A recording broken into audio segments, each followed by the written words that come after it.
கடந்த 2011 உலகக்கோப்பையில் இந்தியா தான் வெல்லும், ஆஸ்திரேலியா அரையிறுதிக்கு கூட தகுதி பெறாது என்பதை 45 நாட்கள் முன்பே கணித்த 2006ஆம் ஆண்டு நடைபெற்ற சட்டமன்ற தேர்தலில் திமுக தலைவர் கருணாநிதியின் ஜாதகத்தை வைத்து திமுக தலைமையிலான கூட்டணி 163 இருந்து 174 இடங்கள் உறுதியாக வெல்லும் என்பதை 10 நாட்கள் முன்பே மிக துல்லியமாக கணித்த 2009 மக்களவை தேர்தலில் மன்மோகன் சிங் தான் பிரதமராக வருவார் என்பதை 35 நாட்கள் முன்பே கணித்த கடந்த முறை நடந்த மக்களவை தேர்தலில் மோடி தான் பிரதமராக வருவார் என்பதை 48 நாட்கள் முன்பே கணித்த நமது சிவவாக்கு ஜோதிடர் ருத்ர ஜெயக்குமார்.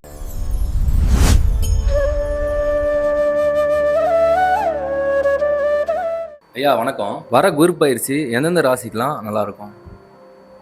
ஓம் சிவாய நம. ஒரு மிக முக்கியமான இந்த குரு பயிற்சியை பற்றி நல்லா ஒரு கேள்வி கேட்டீங்க. இந்த குரு பயிற்சி என்னன்னு கேட்டீங்கன்னா, உங்களுக்கு வருஷம் இந்த வருஷத்துல குரு பகவான் பயிற்சியாக வர 2 குரு பயிற்சி ஆகுது. அதில் முக்கியம் என்னன்னு கேட்டிங்கன்னா, குரு பகவான் இந்த பயிற்சியை பொறுத்த வரைக்கும் 26/5/2026 வைகாசி மாதம் 12ஆம் தேதி 12:49 நாளிகைக்கு, அதாவது தமிழ் படி காலை மணி 11 மணிக்கு புனர்பூசம் நட்சத்திரம் 3ஆம் பாதத்திலிருந்து புனர்பூசம் நட்சத்திரம் 4ஆம் பாதம் கடகராசி குரு பயிற்சி ஆகுறாரு. அது இல்லாமல் அதுக்கப்புறம் அதிசாரம் பெறாரு. அதிசாரம் ஒரே ராசியிலேருந்து இன்னொரு ராசிக்கு போகிறது.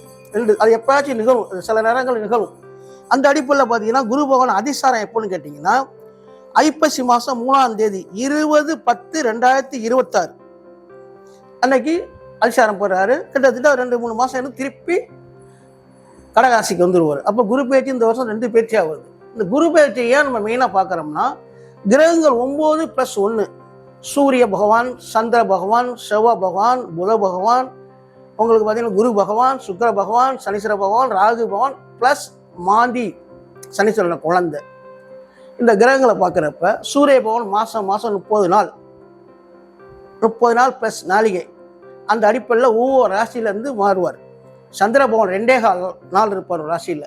செவ்வாய் பகவான் 1.5 மாதத்துலேருந்து சமயத்தில் 2-2.5 மாதம் வரைக்கும் கூட இருப்பார். மினிமம் 48 நாள் ஒரு ராசியில் இருப்பார். புத பகவான் அதே மாதிரி பார்த்தீங்கன்னா 25 நாள் 27 நாள் 1 மாதம் இந்த மாதிரி இருப்பார். சுக்கிர பகவான் பார்த்தீங்கன்னா 1 மாதத்துலேருந்து 40 நாள் வரைக்கும் இருப்பாங்க. பாக்கி ராகு கேது பகவான் பார்த்தீங்கன்னா 1.5 வருஷத்துக்கு இருப்பாங்க ஒரு ராசியில். குரு பகவானை பொறுத்த வரைக்கும் 1 வருஷம் கம்பல்சரியாக ஒரு ராசிக்கு 1 வருஷம் இருப்பார். சனீஸ்வர பகவான் 2.5 வருஷம் இருப்பார். இந்த 12 கட்டத்திலையும் ஒவ்வொரு கட்டமும் 2.5 வருஷம் வரதுக்குமே 12 2 30 ஆண்டுக்கு ஒரு வாட்டி சனி பயிற்சி மிக இதாக இருக்கும். அதே மாதிரி குருபான் 12 ராசிக்கு 1 வருஷத்துக்கு ஒரு வாட்டின்னு மாறுவார். அந்த அடிப்படையில் இந்த குரு பயிற்சியை பொறுத்த வரைக்கும் உங்களுக்கு மிதுனத்திலேருந்து கடகத்துக்கு வர பயிற்சியாகி, கடகத்தில் குருபவன் இருந்து குருபவனுக்கு பார்வை 3, 5ஆம் பார்வை, 7ஆம் பார்வை, 9ஆம் பார்வைன்னு. அந்த அடிப்படையில் பார்த்தீங்கன்னா கடகராசியை பொறுத்த வரைக்கும் 5ஆம் பார்வையை விருச்சிக ராசியை பார்க்குறாரு, 7ஆம் பார்வையாக மகர ராசியை பார்க்குறாரு, 9ஆம் பார்வையாக மீன ராசியை பார்க்குறாரு. குருபவன் இருக்கிறதுக்கு எந்த போகிறோ அதோட டவுன் மடங்கு பார்வைக்கு அதிகம். குரு பார்த்தால் கோடி நன்மை, குரு பார்த்தால் தோஷ நிவர்த்தி. அந்த மாதிரி குருபவனுடையது. அப்போ குருபவான் உச்சம் போடுறாரு. 12 வருஷத்துக்கு ஒரு தான் கடகத்துக்கு வருவார். அங்கே உச்சம் பட்டு இந்த ராசியை பார்க்குறப்ப இந்த ராசியை பார்க்குறவங்களுக்கு பலன்கள் கூடும், நல்லா சிறப்பாக இருக்கும். அதில் என்னன்னு கேட்டிங்கன்னா, நல்லா இதில் எவ்வளோ கணக்கு இருக்குன்னு பார்த்துங்க. இது ரொம்ப முக்கியமான கணக்கு, ஜோதிட கணக்கு. குரு பகவான் 5, 7, 9 பார்க்குறாரு. அப்போ விருச்சிக ராசிக்கு எங்கே இருக்காரு? குரு பகவான் ஸ்தானத்தில் 9ஆம் இடத்துல கடகத்தில் இருக்காரு. மகர ராசிக்கு எங்கே இருக்காரு? 7ல் இருக்காரு. மீன ராசிக்கு எங்கே இருக்காரு? 5ல் இருக்காரு. இப்போ குரு பகவான் 2, 5, 7, 9, 11 தான் மிக சிறப்பு. அப்போ அந்த அடிப்படையில் எல்லாம் கணக்கு எல்லாமே சயின்ஸ் அண்ட் மேத்தமேட்டிக், விஞ்ஞான கணக்கு தான் ஜோதிடம் ப்ளஸ் ஆன்மீகம். இந்த 3 சேர்ந்தது தான் இந்த பிரபஞ்சம். இந்த பிரபஞ்சத்துக்குள்ளே தான் நம்ம இருப்போம். இந்த கிரகத்தின் பயிற்சியின் அடிப்படையில் தான் மனிதனோட செயல்பாடுகள் எல்லாம் சொல்லுவாங்க. பிரம்மா தலையில் எழுதிதான் மனிதன் பிறக்கிறப்ப ஜாதக நிகழ் குறிப்பு என்னன்னா, நம்ம வான்மண்டலம் இன்னைக்கு 200 சொச்ச நாடுகள் இருந்தாலும், பல சூரிய குடும்பம் இருந்தாலும், நம்ம வாழ்ந்த சூரிய குடும்பம் சூரியனை தலைமையை வச்சு தான் நம்ம 9+1. இந்த மந்தையில் எந்த குழந்தை பிறந்தாலும் மூளை பார்த்தீங்கன்னா அந்த இடத்துல தொலை ஒரு வயசு வரைக்கும் அந்த கதிர்வீச்சுகளை உள்ளே வாங்கி அந்த மூளை போய் சேர்ந்துடும். அப்போ நாங்கள் கணிக்கிறது 1 வருஷம் கழிச்சு எழுதுவோம். தசை புத்தி இந்த நட்சத்திரம் இந்த பாதத்தில் பிறந்திருக்காரு. இந்த 27 நட்சத்திரத்தில் 9 நட்சத்திரம் 2 ராசிக்கு வரும். 1-2 பாதம் ஒரு ராசியில் இருக்கும், 3-4 வேறு இதில் இருக்கும். அந்த மாதிரி நிறைய இருக்குது. காலற்ற நட்சத்திரம், உடலற்ற நட்சத்திரம், தலையற்ற நட்சத்திரம், இதில் 3 பிரிவுகள் இருக்குது. இந்த காலற்றது, உடலற்ற, தலையற்ற நட்சத்திரம் எல்லாமே 2 ராசி வரும். ரொம்ப துல்லியமாக கவனிக்கணும். கணிச்சாதான் இந்த ராசி அமையும். அப்போ கடகராசியை பொறுத்த வரைக்கும் ஜென்மத்தில் இருக்கார், உச்சம் பெறுறாரு. கடகராசியை பொறுத்த வரைக்கும் இது வரைக்கும் விரயத்தில் இருந்தார், இப்போ ஜென்மத்தில் இருக்கார். 10ஆவதுக்கு அந்த ராகு கேது பவனை பொறுத்த வரைக்கும் 2ல் கேதும் 8ல் ராகு இருக்காரு. ஏற்கனவே அஷ்டமஜனி கிட்டத்தட்ட 3 வருஷமா, 2.5 வருஷத்துக்கு 3 வருஷம் அவரும் அதிச்சாரம் பட்டு இருந்தார். படாத பாடுபட்டு கடன்கள், துன்பு, எல்லா பிரச்சனை, தொழிலை விட்டது, வீடு போய் காரு போய் எல்லாமே கஷ்டப்பட்டீங்க. இனிமே ஓரளவுக்கு சுமாராக இருக்கும். ஆனால் குரு பயிற்சி ஆகி நல்லா இருக்குன்னு பார்த்தீங்கன்னா, ஏற்கனவே வாங்கி வச்சிருக்க உங்களுக்குள்ள பல பிரச்சனை இருக்கனால அதை சமாளிக்கலாம், பெருசாக ஆக இருக்காது. அடுத்த குரு பயிற்சி உங்களுக்கு 2ஆம் இடத்துக்கு வராது. அதே மாதிரி தசை புத்திகள் மாறி இருக்குமோ எல்லாம் சிறப்பாக இருக்கும். கடகராசியை பொறுத்த வரைக்கும் வியாழக்கிழமை தோறும் குரு பவனை வழிபடுறது மிக சிறப்பு. ஆலங்குடி திருவாரூர் மாவட்டம் கும்பகோணம் டு மன்னார்குடி போகிற ரோட்டில் ஆலங்குடி குரு பவன் தனிஸ்தலம்.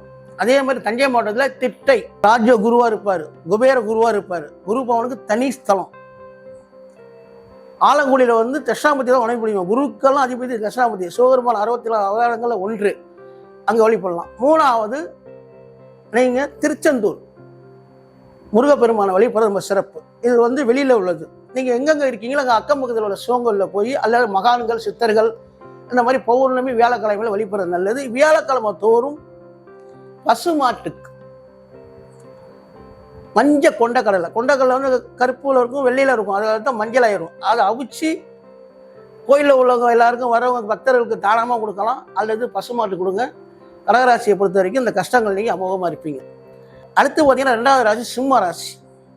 சிம்ம ராசியை பொறுத்த வரைக்கும் இந்த குரு பயிற்சி 12ல் விரயத்துக்கு வராரு, அதிசாரம் பண்ணி ஜென்மத்துக்கு வராரு.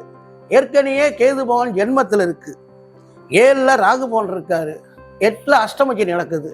சிம்ம ராசி மக நட்சத்திரம், பூரம், உத்தரம் 1ஆம் பாதம் பிறந்தவங்களுக்கு இந்த குரு பயிற்சினால் நிறைய விரயங்கள், அந்த விரயங்களை சுபவிரயம் மாற்றிக்கணும். சுபவிரயம்னா கோயில் குளத்துக்கு போகிறது, வேண்டுதல் நிறைவேற்றுறது, காது கூத்து, கல்யாணம், இடம் வாங்குறது, இல்லை வீடை ஆல்டேஷன் பண்ணுறது. ஏன்னா எப்படியா இருந்தாலும் உங்களுக்கு விரயம் ஆக போகுது, அது சுபவிரயம் பண்ணிக்கணும்.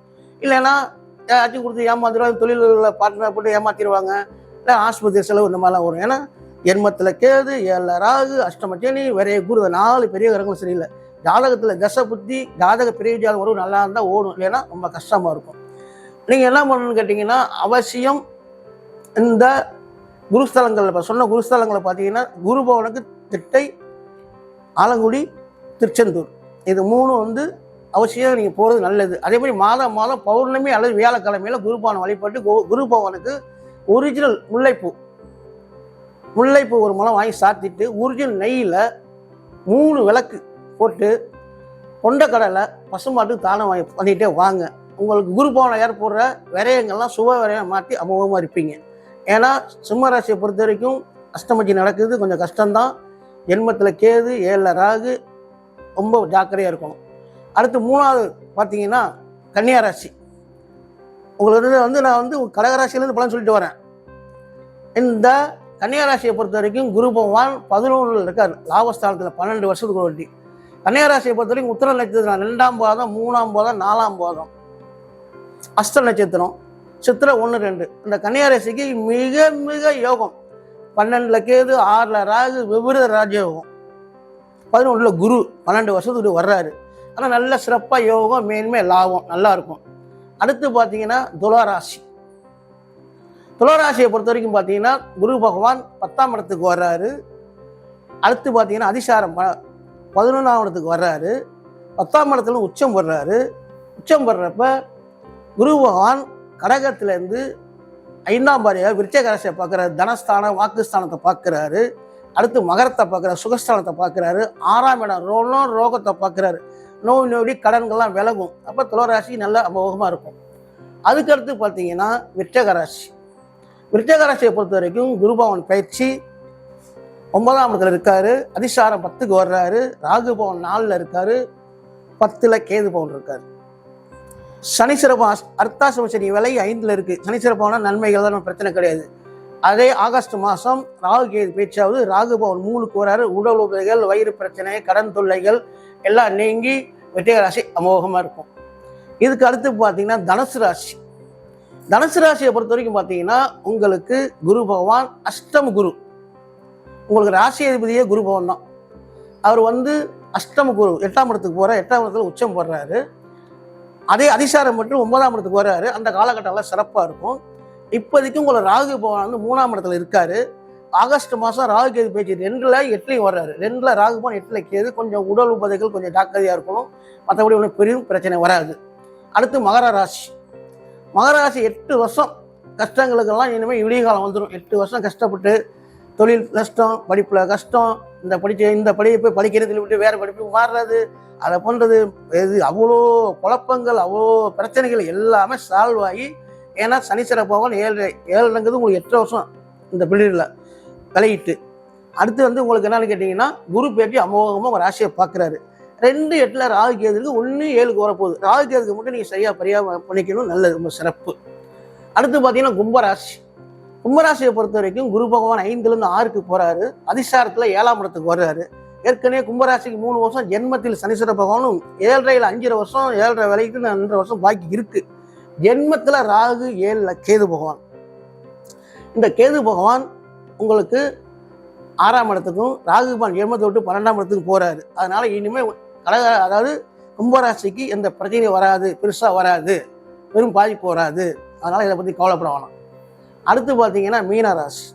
மீனராசியை பொறுத்த வரைக்கும் கடந்த 2.5 வருஷமாக 7.5 நடந்துச்சு. இப்போ ஜென்மத்துக்கு சனீஸ்வர பகவான் இருக்காரு. இந்த மீனராசியை பொறுத்த வரைக்கும் உங்களுக்கு வந்து 12ல் ராகு, 6ல் வந்து கேது, 6லேருந்து 5ஆம் இடத்துக்கும் 11க்கும் போறாரு. அதனால வந்து ஒன்றும் பயப்பட வேண்டியதில்லை மீனராசிக்கு. கேது பகவானை பொறுத்த வரைக்கும் 5லேருந்து உடல் உபதைகள், வயிறு சம்பந்த பிரச்சனைகள், தேவையில்லாத குழப்பங்கள், பயத்தை ஏற்படுத்துவார், காரிய தடை ஏற்படுத்துவார். இந்த குரு பகவான் பேச்சுக்கு அப்புறம் எல்லாமே விளங்கி அமோகமாக இருப்பீங்க. எந்த பிரச்சனையும் இல்லை. குரு பகவானை வியாழக்கிழமை வழிபட்டுருவாங்க. நல்ல சிறப்பான யோகங்கள், மேன்மைகள் அடைவீங்க. அடுத்து மேசராசி. மேசராசியை பொறுத்தவரைக்கும் பார்த்தீங்கன்னா உங்களுக்கு குரு பகவான் 4ஆம் இடத்துல இருக்காரு. உங்களுக்கு 7.5 ஆரம்பிச்சிருக்கு, விரைச்சனி ஆரம்பிச்சிருக்கு. விரைச்சனியில் சுபகாரியங்கள், சுப நிகழ்ச்சி, வீடு வாங்குறது, கார் வாங்குறது, கல்யாணம் பண்ணுறது, இந்த மாதிரி நல்ல காரியம் எல்லாம் நடக்கும். அதனால் அந்த மாதிரி பயன்படுத்திக்கிங்க. மேசராசியை பொறுத்த வரைக்கும் இப்போதைக்கு ராகு பகவான் 11ல் இருக்காரு, 10க்கு போயிடுவார். இது ஒன்றும் பயப்பட ஒன்றும் இல்லை. சுபகாரியங்கள், சுப நிகழ்ச்சி எல்லாம் நல்லபடியாக பண்ணிக்கிறது நல்லது. ஏன்னா விரைச்சனி விரையம் ஏற்படுங்கிற விதி 4ல் வந்து குரு பகவான் உட்காந்துருக்காரு. அதிசாரம் போட்டு 5ஆம் இடத்துக்கு வர்றாரு. அடுத்து பார்த்தீங்கன்னா ரிஷபராசி. ரிஷபராசியை பொறுத்த வரைக்கும் உங்களுக்கு குரு பகவான் இப்போ 2ல் இருந்தார், 3க்கு போகிறாரு. அதிசாரத்தில் 4க்கு போகிறாரு. இப்போ ரிஷபராசியை பொறுத்த வரைக்கும் 10ல் ராகு, 9ஆம் இடத்துக்கு ராகு பகவான் போகிறாரு. கடகத்தில் 3ஆம் இடத்துக்கு கேது பகவான் வர்றாரு. சனீஸ்வர பகவானை பொறுத்த வரைக்கும் 11 லாபஸ்தானத்தில் இருக்காரு. அதனால சுமாராக இருக்கும், பெருசாக கொண்டா எந்த பிரச்சனையும் வராது. ஆனால் 9ல் ராகு இருக்கிறதுனால அப்பா வழி, அப்பாவுக்கு சம்பந்தமானதில் ரிஷபராசிக்கு பிரச்சனைகள் இதெல்லாம் வரதுக்கு வாய்ப்பு இருக்குது. கொஞ்சம் ஜாக்கிரதையாக பார்த்துக்கணும். அடுத்து மிதுன ராசி. இந்த குரு பேச்சியை பொறுத்தவரைக்கும் மிதுன ஜென்மத்தில் இருந்தால் குரு பகவான் 2ஆம் இடத்துக்கு போகிறாரு. அதிசாரத்தில் 3ஆம் இடத்துக்கு போகிறாரு. மிதுன ராசியை பொறுத்த வரைக்கும் 10ஆம் இடத்துல சனீஸ்வர பகவான் இருக்காரு, 9ல் ராகு இருக்காரு, 3ல் கேது பகவான் இருக்காரு. மிதுன ராசிக்கு 12 வருஷம் கழிச்சு ஒரு பெரிய சிறப்பு. 26 குரு பகவான் பேச்சு 2ஆம் இடத்துக்கு தனஸ்தானத்துக்கு வர்றாரு. மிக பெரிய சிறப்பான யோகங்கள், மேன்மைகள்லாம் அமையும். இப்போ நான் சொல்லியிருக்க பலன்கள் பார்த்தீங்கன்னா எல்லாரும் மேசராசிலேருந்து ஆரம்பிப்பாங்க. ஃபஸ்ட்டு 1 2 நான் வந்து குரு பேச்சு, குரு பகவான் எங்கே இருக்காருன்னு ஆரம்பித்து சொல்லியிருக்கேன். இதன்படி தான் நடக்கும்.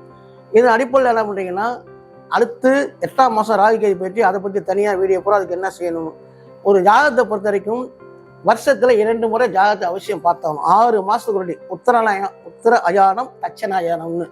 இப்போ தை 1லேருந்து ஆணி 30 வரைக்கும் உத்தராயணம், ஆடி 1லேருந்து மார்கழி 30 வரைக்கும் தட்சிணாயனம். இப்போ 6 மாசத்துக்கு ஓடி இந்த ஜாதகத்துல தசை புத்தி எல்லாம் மாறும். வருஷத்துக்கு ஒரு வாடி பஞ்சாங்கம். இப்போ ஜாதகத்தை பார்த்து நம்மளுக்கு தசை புத்திகள் என்ன மாதிரி நடக்குது, ஜாதகத்துல கிரகங்கள் நீசம், வக்கிரம், தோஷம் இருக்கும், இதெல்லாம் பார்த்து சரி பண்ணிட்டீங்கன்னா வாழ்க்கை சரியாக அமையும். ஜோதிடங்கிறது வந்து உங்களுக்கு வந்து வாழ்க்கைக்கு ஒரு வழிகாட்டி. இப்படிலாம் இருக்குது, ஏழை நடக்குதுன்னா பயமுறுத்துறதுக்கு அல்ல, தெரிஞ்சுக்கிட்டு அதன்படி நடந்துக்கிறதுக்கு தான். நன்றி, வணக்கம். ஓம் சிவாய நம. மற்றும் சந்தேகம்னா என் ஃபோன் நம்பர் தரேன், கேட்டுக்கலாம்.